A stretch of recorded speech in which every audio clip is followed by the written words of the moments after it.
Celui-là même qui appelle les étoiles par leur nom, il répond présent. Il était avant toute chose. Il a existé avant toute chose. Et toute chose subsiste en lui seul. La Bible dit qu'il est celui qui a mesuré toute la poussière de la terre par un tiers de mesure. Celui qui n'a point de limite et dont le règne est éternel. Il est celui qui règne d'éternité en éternité. Son nom est élevé au-dessus de toutes choses. Il est celui qui dit et la chose arrive, qui ordonne et elle existe. Au nom de Jésus-Christ, car tout lui est soumis. Devant lui, toute la création se tait. Tout fait silence devant le nom de Yeshua. Alléluia. Il est Dieu, unique en son règne et unique en son chant. La Bible dit qu'il est celui qui abaisse les vagues de la mer dans leur orgueil. Lorsque la mer se déchaîne, il ordonne et elle fait silence. Il est celui qui ordonne aux vagues des problèmes de ta vie de se taire maintenant, afin que tu puisses le louer et l'adorer. Au nom de Jésus-Christ de Nazareth. Il est saint. Il est Dieu. Il est le Dieu tout-puissant. Seigneur, toi seul es digne ce matin de recevoir la louange qui émane de nos cœurs. Celle des rachetés de Dieu. Ceux-là même pour qui tu n'as point hésité. Ceux-là pour qui tu as donné ta vie. Nous voulons te dire merci ce matin, oh Dieu, de ce que la grâce nous ait encore été donnée ce matin, de nous tenir en ta présence et de pouvoir élever la voix vers toi. Sois béni, Seigneur, notre Dieu. Et que ce lieu soit maintenant rempli de ta présence. Et que toute situation en ce jour se taise. Vous laissez place à l'adoration. Car tout ce qui vaut en ce moment, c'est toi. Tout ce qui compte en ce moment, c'est toi. Au nom de Jésus, toi et toi seul. Nous te recevons ce matin. Nous t'acclamons ce matin. Nous te bénissons ce matin. Car toi seul est digne de régner. Toi seul est digne d'être élevé. Au nom de Jésus. À toi soit la gloire. Alléluia. Amen. Oh merci Seigneur. Oh merci Seigneur. Qu'est-ce qu'il est bon de l'adorer. Qu'est-ce qu'il est bon de le célébrer. Qu'est-ce qu'il est bon de le proclamer. Alléluia. Que le nom du Seigneur soit béni. Il n'y a de vérité que la parole de Dieu. Elle seule est frappée du sceau de l'éternité. Parce que la parole de Dieu n'est rien d'autre que Dieu lui-même. Un homme peut te mentir, mais Dieu ne ment pas. Dieu, c'est pourquoi vous allez constater que le diable, il séduit, il épate, il appâte. Il va t'appâter, mais Dieu ne séduit pas. Parce qu'il est. Il dit, mon nom est Yeshua, celui qui est, je suis. Avant toute chose, j'étais. Avant toute chose, je suis. Il n'a pas besoin de te mentir. Il n'a pas besoin de t'éblouir, de t'appâter. Ce qu'il dit est ce qui est. Dans le nom de Jésus-Christ. Tout ce qu'il dit est vrai. Et sa parole s'accomplit toujours. Alléluia. Bien-aimé, regarde ce thème derrière. Ce thème-là. Nous sommes donc toujours dans notre grand thème de l'année. Pour 2024, je fais de ma vie la demeure de Christ.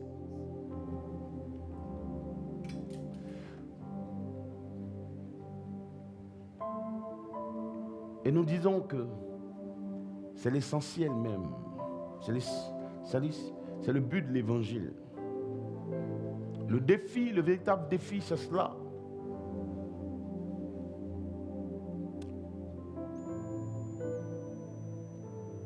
Si Jésus lui-même l'a dit, bien-aimé, et s'il a fait lui-même, c'est lui-même en tant que Dieu qui nous a donné. C'est un thème qui est révélé. C'est le thème selon le cœur de Dieu. Ça vient du cœur du Seigneur. Parce que tout ce que nous faisons, toutes les prédications, tous les messages, s'ils ne sont pas centrés sur Christ, s'ils ne révèlent pas Christ, c'est de la philosophie. Et c'est de faire autre chose que ce que le cœur de Dieu demande. Le but de notre existence, de notre appartenance à Christ, c'est de devenir comme lui. Éphésiens 5 nous dit, verset 1, soyez imitateurs de Christ. Soyez imitateurs de Christ. Ce n'est pas de la prétention lorsque nous disons c'est le plus grand thème. Ce n'est pas de la prétention. Mais parce que vouloir ressembler à Christ, c'est être intelligent. Et c'est la volonté de Dieu que nous lui ressemblions. Sinon tout le reste, ce n'est que vanité des vanités. Je te le dis en vérité. Si Christ n'est pas ton modèle, et si c'est un homme qui est ton modèle, tu as échoué. Tu as échoué. C'est un échec. Mais si Christ est ton modèle, tu as tout gagné. Il dit ainsi, vous serez bénis dans le siècle-ci et dans le siècle à venir. Et donc nous sommes en train d'expliquer depuis dimanche. Depuis 3 dimanches, nous sommes au 4e dimanche. Que faire de sa vie l'habitation de Dieu, faire de sa vie la demeure de Christ, passe par le renoncement.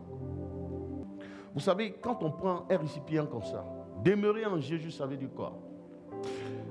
Pour les femmes, par exemple, vous connaissez les tamis, là, les petits tamis que souvent on mettait dans le lavabo pour extraire la saleté, ou les passoires, vous comprenez? Les passoires.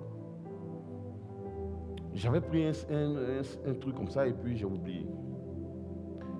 Faire une belle démonstration. Quand on regardait ça, imaginez que c'est un récipient, un bol transparent qui est rempli d'eau. Ça, c'est Jésus, ça. Et quand on prend le passoire et qu'on le dépose dedans, qu'est-ce qui va se passer? L'eau va commencer à remplir le passoire et le passoire va descendre, va s'enfoncer et il va se poser à l'intérieur. Le récipient était là, l'eau était déjà dedans. Maintenant on prend le passoire et on vient le mettre dedans. Donc Jésus était avant toute chose. Il a existé avant toute chose. Il est Dieu. Il a créé ce monde. Et lui, il ne bouge pas. Son règne est éternel. Nous sommes venus après. Il nous a créés après. Et tout lui appartient. Tout lui est soumis. Et donc, qu'est-ce qu'il fait? Donc, nous sommes le passoire. Et lui, il est là. Donc, nous, on vient à lui. Il dit, maintenant, on rentre en lui. C'est nous qui rencontrons d'abord. Et maintenant, donc, on commence à s'imbiber, à s'enfoncer. Plus nous sommes soumis, nous sommes obéissants. Et à un moment donné, on pose à l'intérieur. Quand on pose à l'intérieur, on ne bouge plus, n'est-ce pas? Quand le passoire est imbibé, quand il est enfoncé, la seule personne qui peut retirer le passoire, c'est qui? Non, c'est celui qui l'a mis. Donc, c'est-à-dire, quand nous sommes imbibés de Christ, la seule personne qui peut nous retirer, c'est nous-mêmes. Ce n'est pas le diable. Parce que la Bible dit, nul ne peut nous ravir de ses mains. Ok? Nul ne peut nous ravir.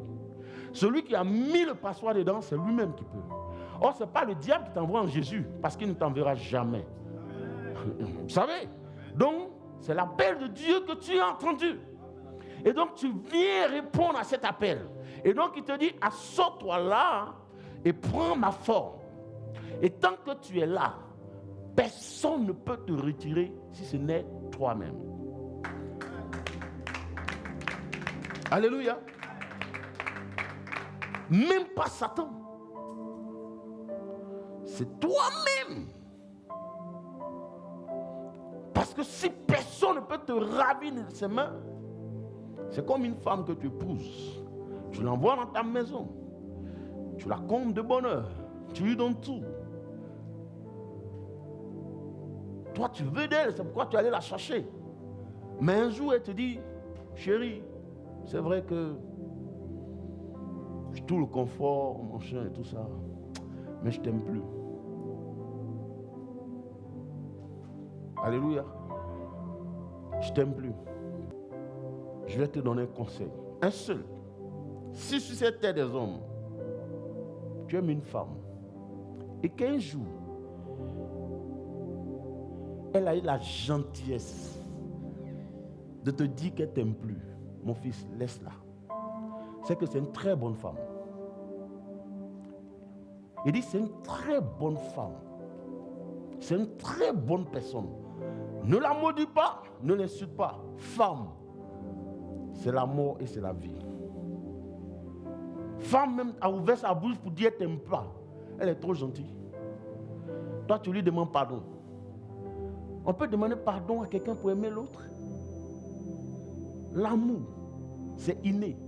Femme en même a ouvert sa bouche, elle dit, t'aime plus. Je dis, non, j'ai acheté une voiture pour toi. Ça a quel sens? Alléluia. Donc quand tu dis à Christ, c'est vrai, mais je t'aime, j'ai dit, je veux sortir. Je vais aller vivre comme les autres. Ce n'est pas le diable. C'est toi-même. Je ne peux jamais pleurer pour une femme qui dit qu'elle ne m'aime pas. Ah! Non, tu es une femme bénie. Tu es honnête. L'amour, ça ne se force pas, ma fille. C'est naturel. Et donc, c'est pourquoi je dis, tous ceux qui courent, qui jeûnent pour avoir la bénédiction, les nuits de miracles, les nuits de percée, c'est de la pure distraction. De la pure distraction. Ce n'est pas les nuits de miracles, de transpercée, de percée qui vont te rendre riche. C'est faux. Et si quelqu'un te dit, voici les clés, voici telle clé, c'est faux. Il existe une seule clé que Jésus lui-même a ouvert sa bouche pour nous donner. Parce que ce que Dieu veut, c'est des garanties. J'insiste encore, toujours. Quand Dieu voit en toi les garanties, c'est-à-dire si tu demeures en lui, tu es ceinturé, clôturé, tu es dedans. Quand Dieu voit que tu es assis en lui, il n'a pas peur de t'envoyer la bénédiction. La seule chose que Dieu recherche en nous, c'est des garanties. C'est pourquoi je vous dis, et c'est ça la difficulté pour les chrétiens. En Jean 15, 7, c'est toute la clé. Mais il a parti de Jean 14, il dit, les miracles que vous voyez, ce n'est pas moi qui le fais, mais le Père qui demeure en moi. C'est lui qui fait toutes choses. Même les paroles, c'est lui. Ok? En verset 7, 15, 7, il donne la clôture. C'est-à-dire, il ferme, il boucle la boucle. Si vous demeurez en moi, et que mes paroles demeurent en vous, demandez tout ce que vous voudrez. Demandez tout ce que vous voudrez. Parce que je suis à l'aise de vous l'accorder. Parce que vous demeurez non seulement en moi, et mes paroles demeurent en vous. Donc quand le passoire est imbibé, il est enfoncé, c'est-à-dire qu'est-ce qu'il fait?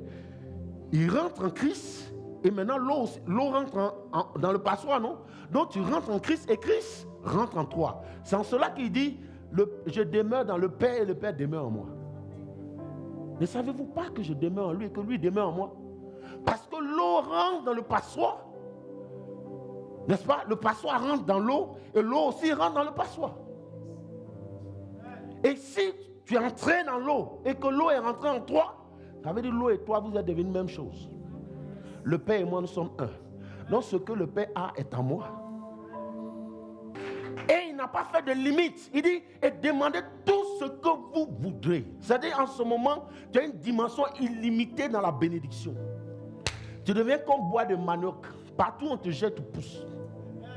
Dieu est à l'aise. Il n'a aucune inquiétude que tu vas prendre la bénédiction pour aller acheter le péché. C'est pas assez clair? Tout simple. Donc laisse les nuits de miracles, les nuits de percée. Travaille à faire de ta vie l'habitation de Dieu.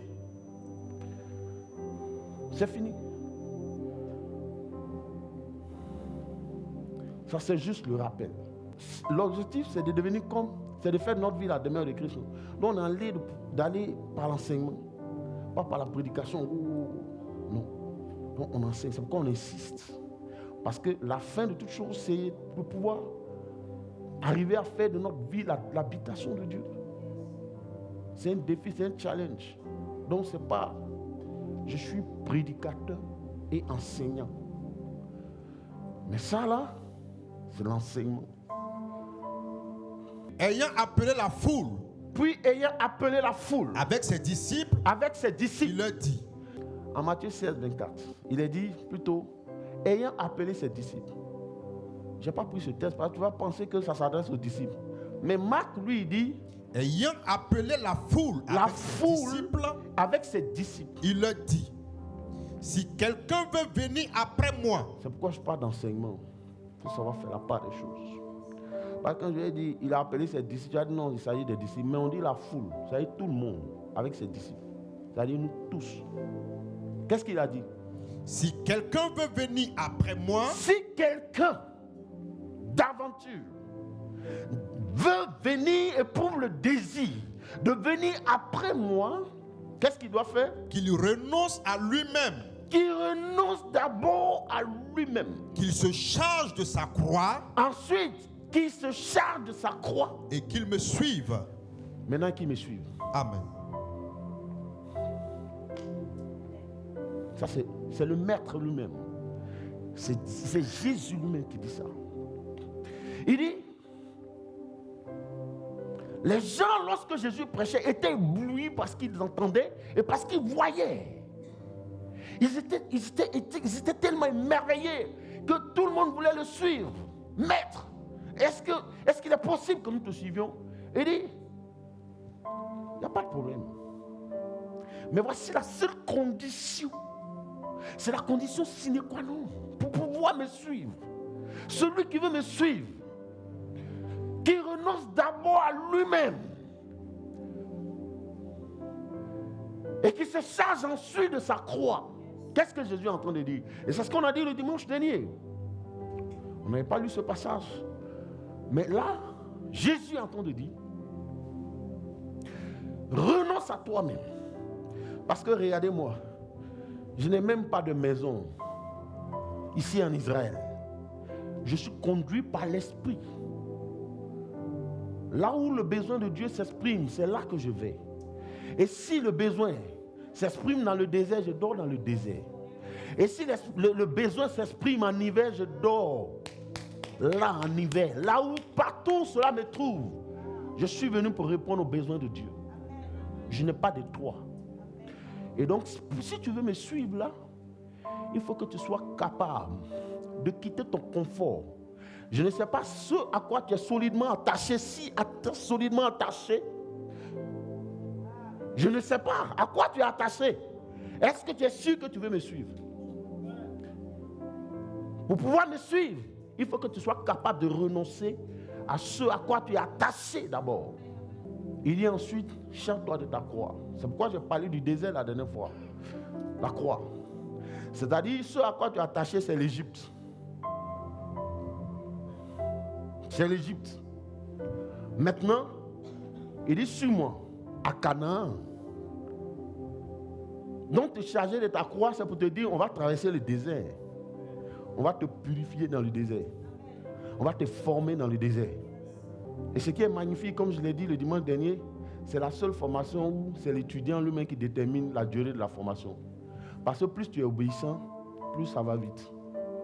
Plus tu es obéissant, plus tu es soumis, vite tu sors du désert. Vous croyez que c'est un plaisir pour Dieu de voir ses enfants souffrir? C'est vrai qu'en Égypte, tu as les concombres, tu as les carottes. Tu manges les concombres et les carottes. Mais avec quelle identité? Mais avec quelle identité? Nous, on était en Égypte, on mangeait les gros poissons.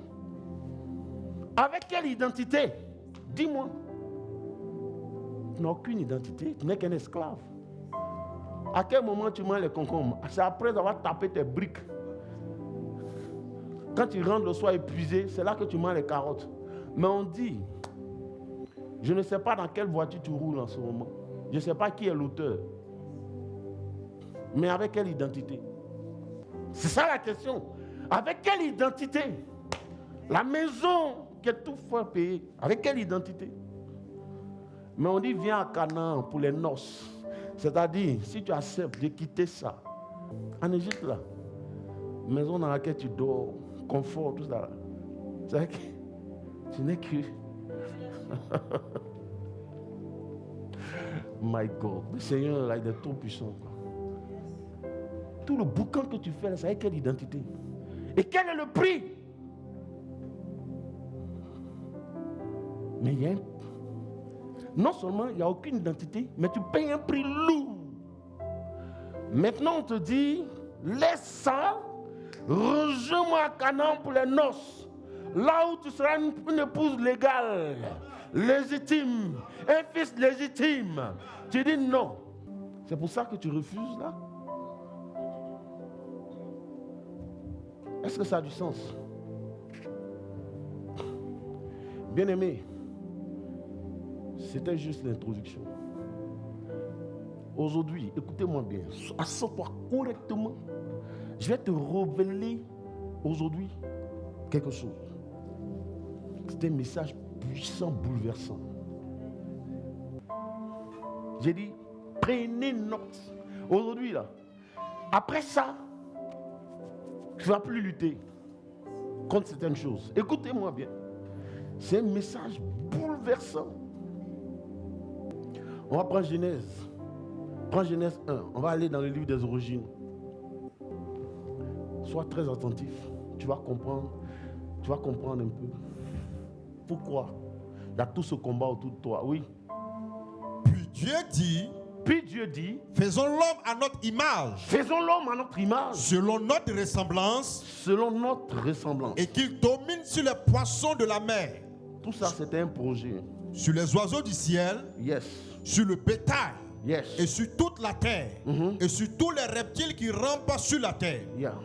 Dieu créa l'homme à son image. Dieu créa l'homme à son image. Il le créa à l'image de Dieu. Il créa l'homme et la femme. Dieu les bénit et Dieu leur dit, soyez féconds, multipliez, remplissez la terre et l'assujettissez. Et l'assujettissez. Et dominez sur les poissons de la mer. Assujettissez la terre avec tout ce qu'elle renferme. Dieu dit, créons l'homme à notre image selon notre ressemblance. C'est pas fini, mon fils. Il faut prendre Genèse 2 maintenant, verset 7. Vous allez voir. L'Éternel Dieu forma l'homme de la poussière de la terre. Doucement. Hein? L'Éternel Dieu forma l'homme. Ça va commencer à partir de là. L'Éternel Dieu forma l'homme à partir de la poussière de la terre. N'est-ce pas? Et qu'est-ce qu'il a fait? Il souffla dans ses narines un souffle de vie. Un souffle de vie. Et l'homme devint un être vivant. Et l'homme devint un homme vivant. Maintenant, on va rentrer dans la révélation. Bien-aimés, écoutez-moi bien. quand Dieu a créé toutes choses, suivez-moi, ne rate rien de tout ce que je vais dire. Lorsque Dieu décida de créer, après qu'il ait fait le ciel et la terre, créer toutes choses, il a créé la planète Terre. Mais la planète Terre, là, il y a une condition à remplir pour pouvoir vivre dans la planète Terre, sur la planète Terre. Écoutez-moi bien, suivez-moi. Il y a une condition sans laquelle tu ne peux pas vivre sur la terre. Regardez, quand Dieu va créer l'homme, qu'est-ce qu'il a eu l'idée de créer l'homme, non? C'était un projet. Non, c'était encore spirituel. Ce n'était pas encore matériel. Maintenant, qu'est-ce que Dieu fait? Il regarde, il réfléchit. La planète Terre a ses, comment on appelle, a ses réalités. Donc, il y a des choses, c'est comme des lois. Si tu ne remplis pas ça, tu ne peux pas vivre sur la terre. Tu ne peux pas. Donc, c'est pourquoi Dieu, après avoir eu la pensée, l'idée, qu'est-ce qu'il fait? Il prend du recul et qu'est-ce qu'il fait? Il prend la poussière de la terre et il forme le corps de l'homme. Donc, ça veut dire qu'il forme le corps de l'homme. Ça veut dire que sans corps, on ne peut pas vivre sur la terre. Écoutez-moi bien. Sans corps, on ne peut pas vivre sur la terre. Dieu a eu le projet, il a eu la pensée. Mais pour que ce soit matérialisé, il faut qu'il forme un corps. Et quand il a eu l'idée, ça dit qu'il fallait un esprit pour rentrer dans l'homme pour qu'il vive. Mais cet esprit, c'est pour te dire que les esprits ne peuvent pas vivre sur la terre. Écoutez bien. Un esprit ne peut jamais vivre sur la terre tant qu'il n'a pas de corps. Est-ce qu'il y a des gens qui sont intelligents, qui ont déjà eu la révélation aussi? Alléluia. Un esprit ne peut pas vivre. Donc Dieu s'est patienté, il a patienté, il a créé, il a formé d'abord le corps. Maintenant le projet qu'il a, c'est-à-dire une partie de Dieu, il va souffler maintenant. Le souffle de vie qu'il a mis en l'homme, c'est l'esprit de l'homme. Donc il fallait une enveloppe. Et le contenu, c'est l'esprit. Le contenu, c'est l'esprit. Sans l'enveloppe, la lettre, on ne peut pas l'expédier. Quand il a soufflé, maintenant, l'homme est devenu un être vivant. Ça veut dire que... Et Satan sait. Satan, c'est un démon, c'est un esprit. Vous savez pourquoi tous les hommes sont en quête du spirituel? Vous savez pourquoi? Je l'ai expliqué. C'est ce qui explique que tous les hommes sont en quête d'un être supérieur. Mais dans leur quête du spirituel, les gens se trompent. Souvent, ils adorent des marigots, des eaux. Parce que c'est à cause de le souffle de Dieu qui est entré en l'homme. C'est une partie de Dieu. Donc l'homme est à la recherche permanente de cette partie, de l'origine. Vous voyez, c'est pour ça que tous les hommes ne peuvent pas vivre, qu'ils soient blancs ou noirs. Ils sont obligés d'adorer quelque chose. Ils ont besoin de ce complément, de retrouver cette origine pour pouvoir être équilibré. Mais donc, dans sa quête de Dieu, l'homme se trompe. Alléluia. Donc, il faut un corps à l'homme. Il faut un corps pour que l'esprit puisse être sur la terre. Et donc, c'est l'homme seul qui est autorisé à vivre sur la terre, par son corps. C'est à lui que Dieu a dit va dominer et assujettir la terre, non? Est-ce qu'il a dit ça aux anges? Est-ce qu'il a dit ça aux esprits? Certainement, oui. Si tu agis bien, c'est Dieu qui parle à Caïn. Après qu'il ait tué son frère, Dieu lui dit, certainement si tu agis bien, oui, tu relèveras ton la tête. Oui. Et si tu agis mal, ton péché se couche à la porte. Oui. Et ses désirs se portent vers toi. Et ses désirs se portent vers toi. Mais toi domine sur lui. Qu'est-ce que je veux vous expliquer? Quand Satan est descendu sur la terre dans toute sa fureur, pourquoi il n'est pas entré directement en l'homme?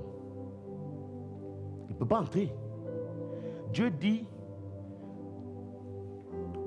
le mal est tapis devant ta porte et ses désirs se tournent vers toi. Pas vers les animaux, mais vers toi l'homme. Mais toi domine sur lui. Ça veut dire que le diable ne peut jamais entrer dans une personne tant que la personne ne lui a pas donné l'autorisation. C'est pourquoi il séduit, c'est pourquoi il appâte. Il procède par négociation. Pourquoi? Regarde, pourquoi il y a une lutte autour de toi, homme. Dieu sait que sur la terre, il faut qu'il trouve des hommes, un corps, avant de mettre son esprit. Et Dieu a besoin de ton corps pour se glorifier. Satan aussi a besoin de ton corps parce qu'il sait que sans corps, il ne peut pas venir faire du mal sur la terre. Satan aussi veut ton corps pour faire du mal. Non pas du bien, mais du mal. Pendant que Dieu veut ton corps pour le bien, Satan veut ton corps pour le mal. Satan sait qu'il ne peut pas marcher sur la terre comme moi je marche, comme nous marchons. Et donc il a besoin d'un intermédiaire. Il a besoin d'une enveloppe. C'est pourquoi il te combat tous les jours. Mais oui, Satan ne peut jamais se présenter, un esprit ne peut jamais se présenter comme ça. Marcher comme on marche, tant qu'il n'a pas trouvé un corps. Pour voler, il a besoin d'un corps. Pour tuer, il a besoin d'un corps. Pour faire la guerre, il a besoin d'un corps. Il veut que quelqu'un lui prête son corps. Dis-moi, messager, tu es prêt à lui donner ton corps? Vous comprenez maintenant? Sans corps, il ne peut rien faire. Sans corps, il ne peut rien faire. Il a forcément besoin d'un corps. Et c'est ton corps qu'il veut. C'est pourquoi, après que l'homme ait péché, pour venir sauver l'homme, il fallait un autre corps. C'est pourquoi Christ, oui, entrant dans le monde dit, en entrant dans le monde dit, tu n'as voulu ni sacrifice ni offrande. Oh Père, tu n'as voulu ni sacrifice ni offrande. Mais tu m'as formé un corps. Mais tu m'as formé un corps. Amen. Yeah. Ça veut dire que ton corps est trop important. Le corps de l'homme, l'homme est trop important. Satan sait qui tu représentes. Qu'est-ce que tu vaux? Sans ton corps, il ne peut pas faire du mal sur la terre.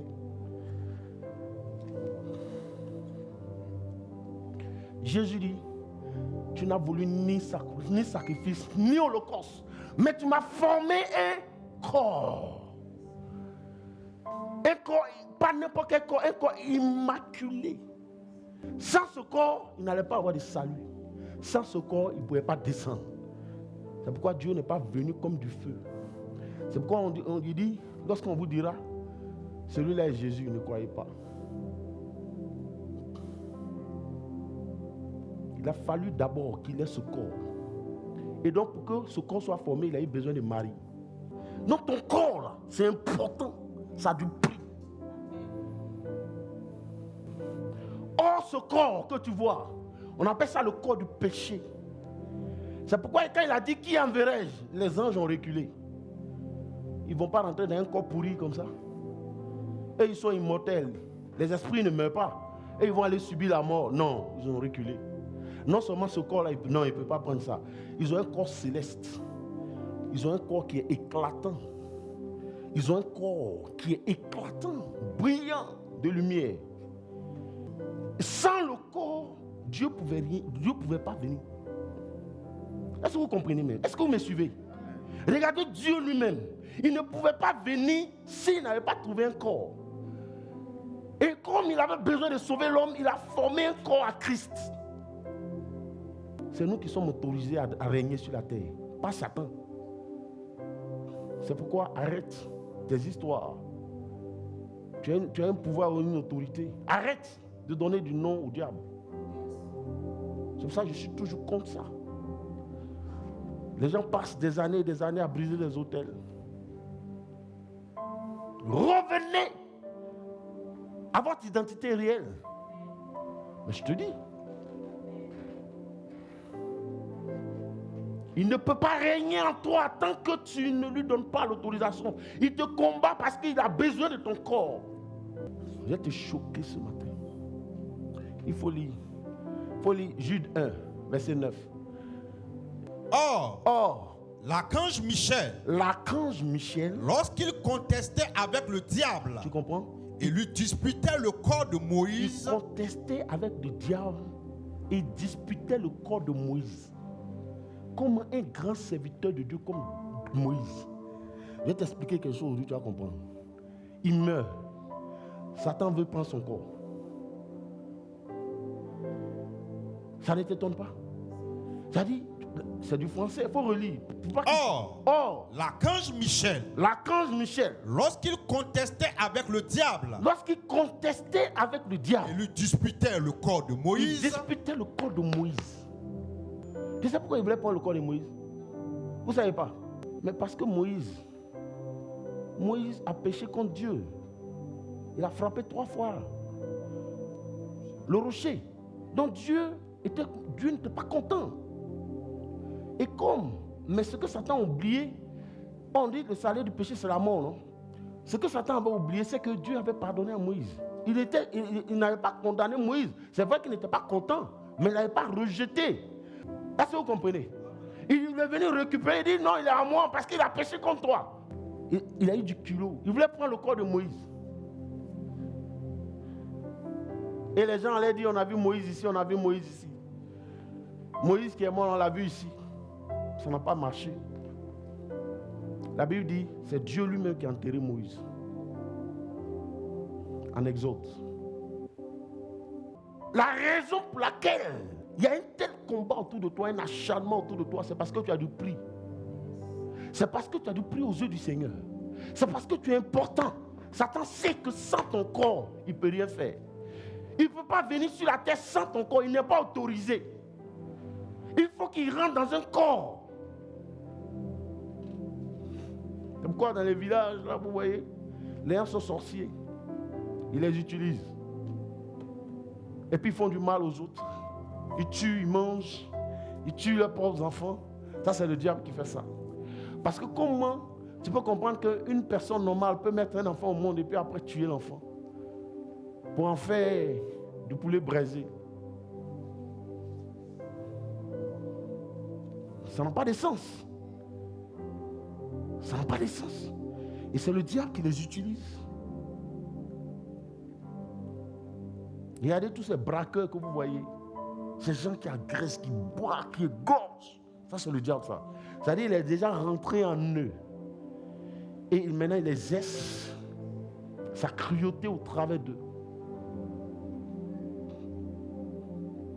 Vas-tu permettre? Est-ce que tu vas permettre qu'il utilise ton corps? Donc, chaque fois, vous savez, les chrétiens évangéliques surtout, ils ont un problème. Les chrétiens évangéliques, ils luttent beaucoup contre l'adultère, contre l'impudicité. C'est-à-dire, ils regardent beaucoup à ces choses. N'est-ce pas? Ça, on appelle ça les péchés qui sont lents. C'est lent. C'est-à-dire, on met du temps, on réfléchit, on mange. Vous comprenez? Et ils ont l'impression que c'est ça qui est le plus condamnable. Mais il y a ce qu'on appelle les péchés rapides.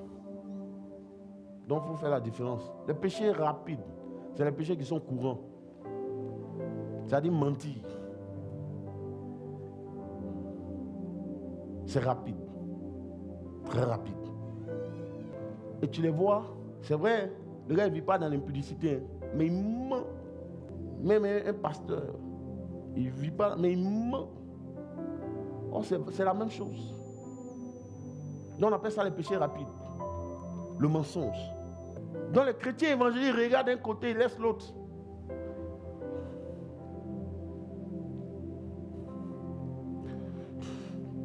Moi, j'ai animé une conférence des hommes d'affaires du plein évangile.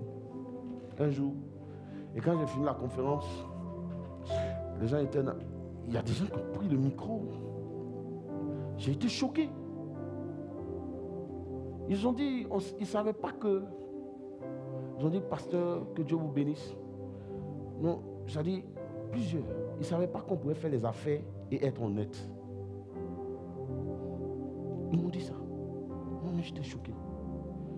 Parce que je suis aussi un homme d'affaires. Alléluia. Des chrétiens ont dit ça à la conférence.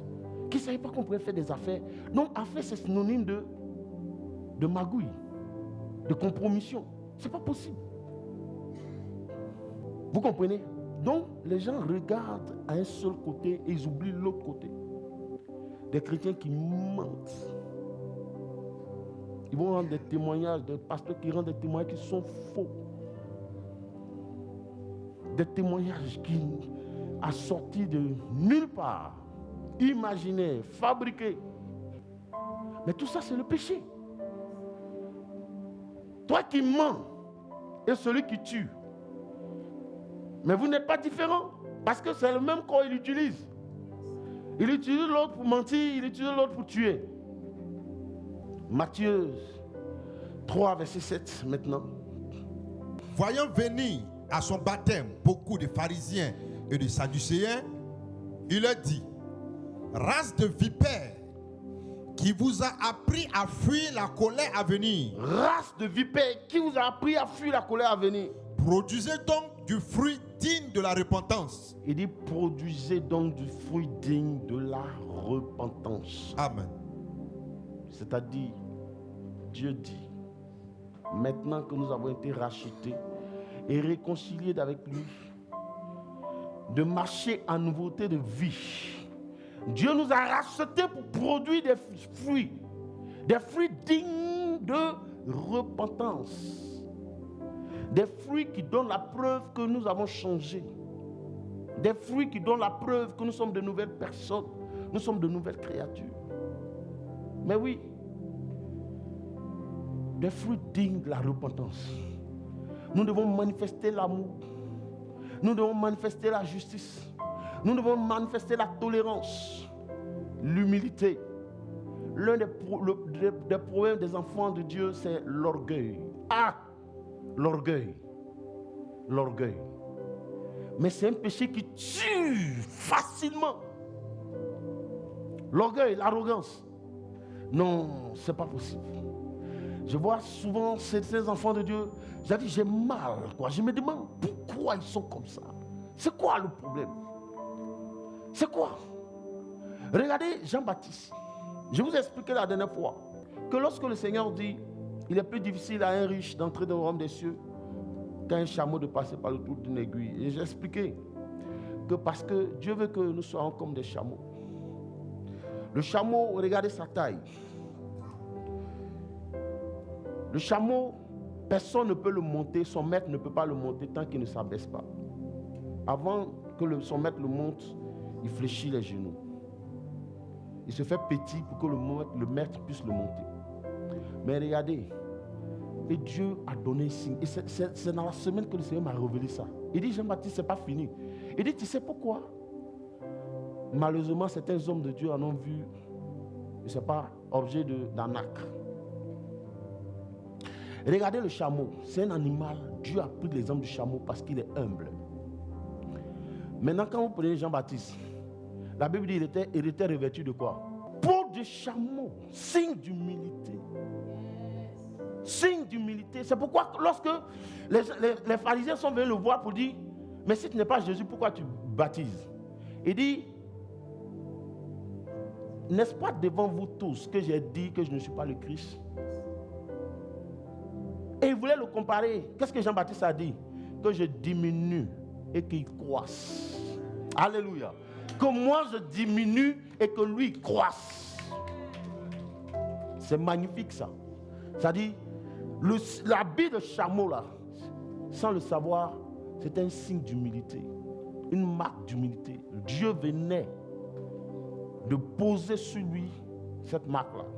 Pour dire, regardez-le, revêtu d'amour de chameau. C'est-à-dire prêt à s'abaisser afin que moi je croisse. Prêt à diminuer pour que moi je croisse. Parce que tant que tu ne t'abaisses pas, Dieu ne peut pas te monter. Il ne peut pas monter sur toi. Ce n'est pas possible.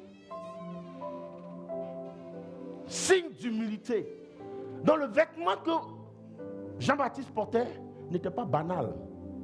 C'était un homme rempli d'humilité. Que je diminue et que lui croisse. Parce que Dieu avait besoin de quelqu'un qui était capable de diminuer, d'accepter de diminuer afin que lui puisse croître. Il y a des chrétiens qui ont du mal à s'humilier, à pardonner. Mais ce n'est pas possible. Mais regardez Jésus lui-même sur la croix. Qu'est-ce qu'il a dit? Père, pardonne-le parce qu'ils ne savent pas ce qu'ils font. Mais ça te coûte quoi de pardonner, de t'humilier? Ça coûte quoi? C'est quoi ton problème? C'est quoi ton problème? Et pourtant, on vous a tout expliqué. Que si tu enfermes des gens dans ton cœur, tu vas devoir les entretenir. Parce que des prisonniers, on les nourrit. Vide ton cœur, chrétien. Et sois humble.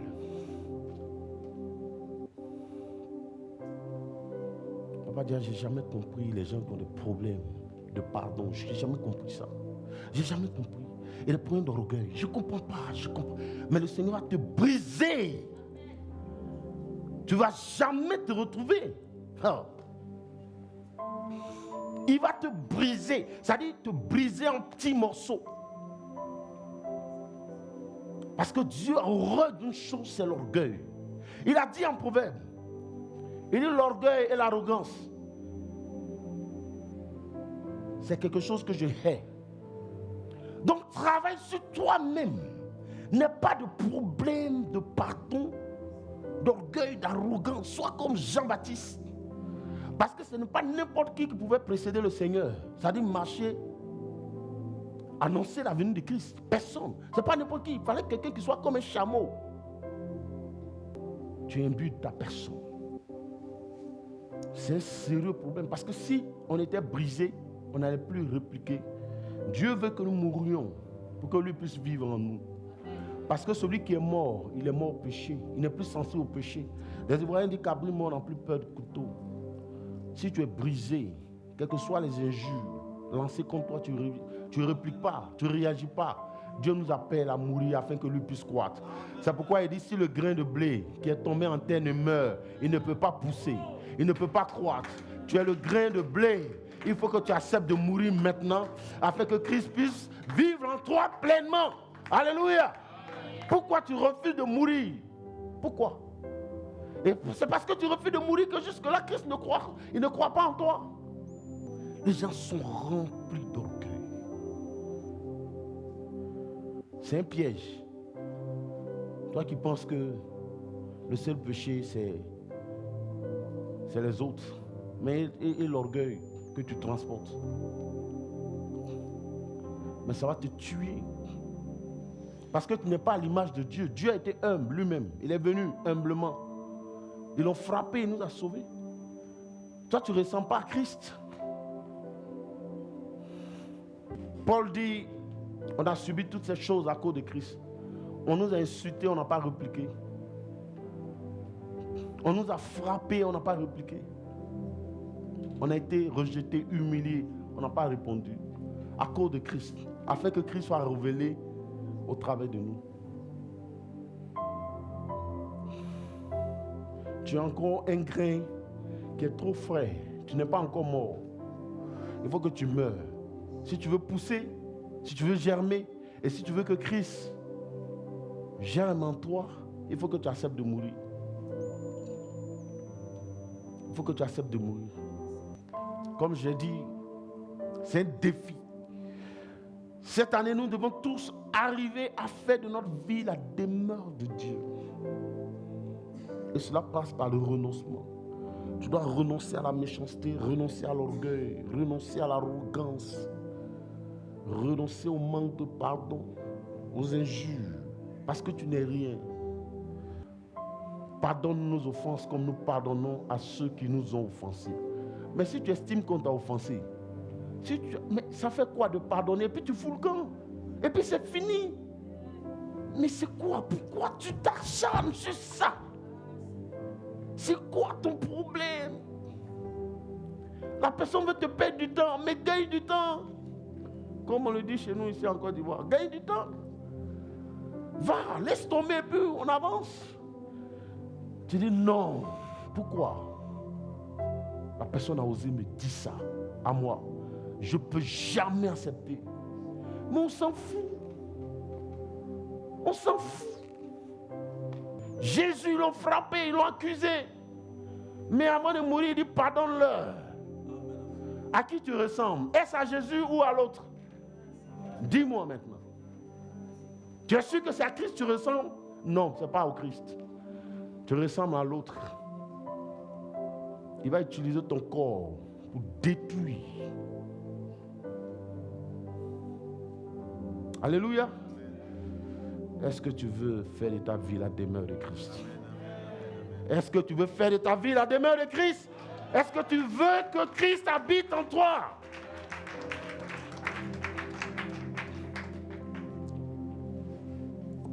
Si ces choses, tu les reçois et qu'elles demeurent en toi, tu seras un homme accompli. Dieu des cieux va te regarder, il va dire, voici quelqu'un en qui mon âme prend plaisir. J'ai un peuple au milieu de cette génération. Et c'est ce peuple-là qui constitue les sapeurs-pompiers de toute nation. Parce qu'il dit, si mon peuple sur qui mon nom est invoqué s'humilie, accepte de devenir comme le chameau, prie, cherche ma face et se détourne de ses mauvaises voies, de son orgueil, de son arrogance, de sa méchanceté, je l'exaucerai du haut des cieux et je guérirai son pays. Donc si dans une nation, il n'y a personne qui invoque l'Éternel, s'il y a le feu, Dieu ne s'en mêle pas.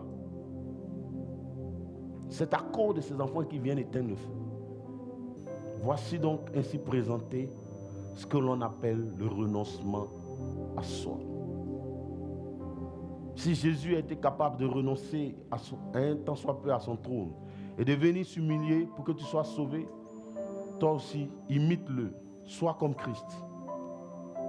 Si tu es capable de fournir ces garanties, je dis, l'or et l'argent n'auront plus de secret pour toi. Dieu éprouvera du plaisir à t'en donner, à te bénir, sans retenir. C'est des choses véritables, c'est des choses qui te conduiront dans le réel bonheur ici sur la terre. Et en plus, tu seras sauvé. Car tu seras béni dans le siècle-ci et dans le siècle à venir. Parce que les païens ils sont bénis dans le siècle-ci, mais ils ne seront pas bénis dans le siècle à venir. Ils ont eu leur part sur la terre, mais ils n'auront pas de part avec nous dans le royaume des cieux. Or toi, Dieu veut que tu sois béni ici et dans le siècle à venir. Si vous demeurez en moi et que mes paroles demeurent en vous, demandez tout ce que vous voudrez et cela vous sera accordé. Nul n'est semblable à toi, ô Éternel. Tu es grand et ton nom est grand par ta puissance. Alléluia. Alléluia. Nous voulons élever le nom de l'Éternel ce matin. Il mérite nos louanges.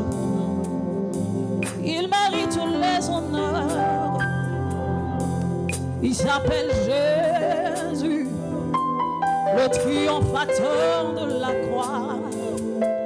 Et son nom est digne d'être loué. Oh, nous élevons ton nom. Et nous voulons te glorifier. Seigneur, glorifier ton nom. Seigneur, car ton nom est grand et digne de louange.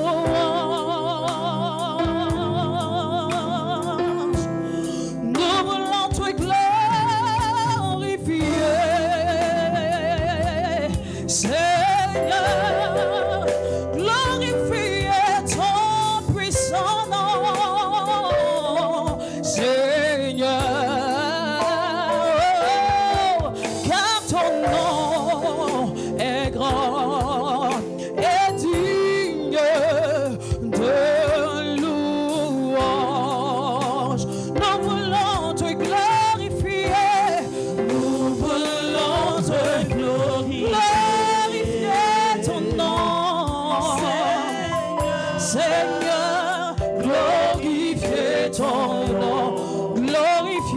ton nom.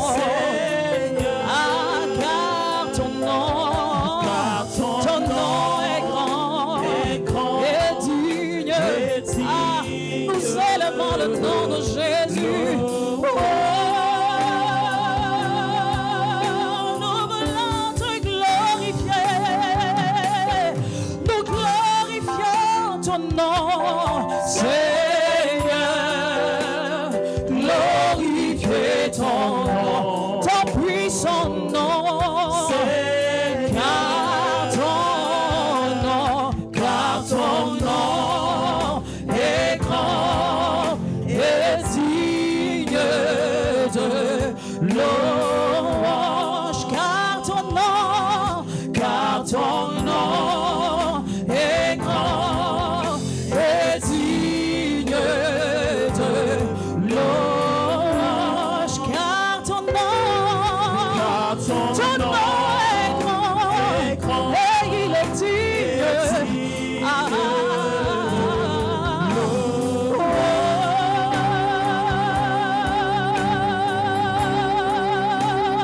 tu es saint, oh saint, saint, toi le Seigneur, tout puissant. Oh, tu es élevé, tu es adoré. Amen. Est-ce que quelqu'un peut le dire avec nous? Tu es saint, tu es saint. Nul ne peut t'égaler. Toi le Seigneur, tout puissant. Digne l'agneau de Dieu. Tu es saint. Nous t'élevons car tu es saint. Toi le Seigneur, tout puissant.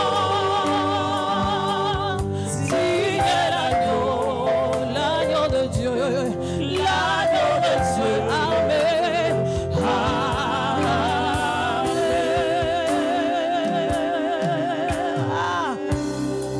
Alléluia. Oui, je bénirai l'agneau assis sur le trône. Oui, je chanterai à la gloire de son nom. Oui, je bénirai celui qui règne à jamais. Ah, oui, je lèverai le nom de notre Sauveur. Oui, je bénirai ton nom. Oui, j'exalterai ton nom. Oui, je bénirai l'agneau assis sur le trône. Il était et il revient. Toute la gloire à sa majesté à jamais. Ah, alléluia, à jamais. Oh, je lèverai ma voix pour l'adorer, car il est saint, saint. Oh, il est saint, saint. Oh, vous tous bien-aimés du roi, louons son nom et crions saint, saint. Oh, il est saint, saint. Oui, je bénirai l'agneau assis sur le trône. Ah, il était et il revient. Toute la gloire à sa majesté à jamais. Alléluia, à jamais. Oh, saint, saint, yeah, saint, saint. Nous nous prosternons devant ta majesté. Nous adorons ton puissant nom. Ta bonté, Seigneur, remplit ce lieu, car tu es saint. Oh, les anges dans les cieux se prosternent pour t'adorer, car tu es le Dieu saint. Les 24 vieillards se prosternent pour t'adorer, car tu es.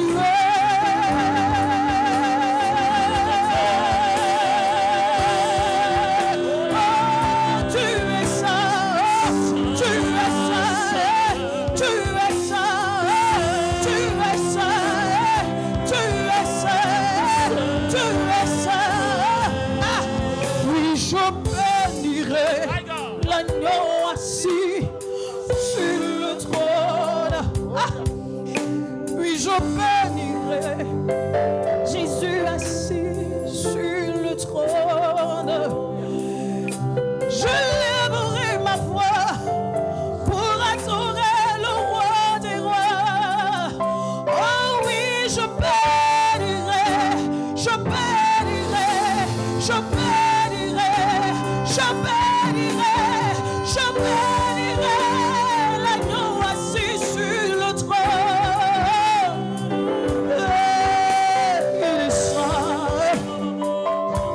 Sa gloire remplit ce lieu. Il est saint. En sa présence, aucune maladie ne peut résister, car il est saint. Les aveugles peuvent voir en sa présence, car il arrive avec la guérison. Il arrive avec ton salut. Il arrive pour te visiter.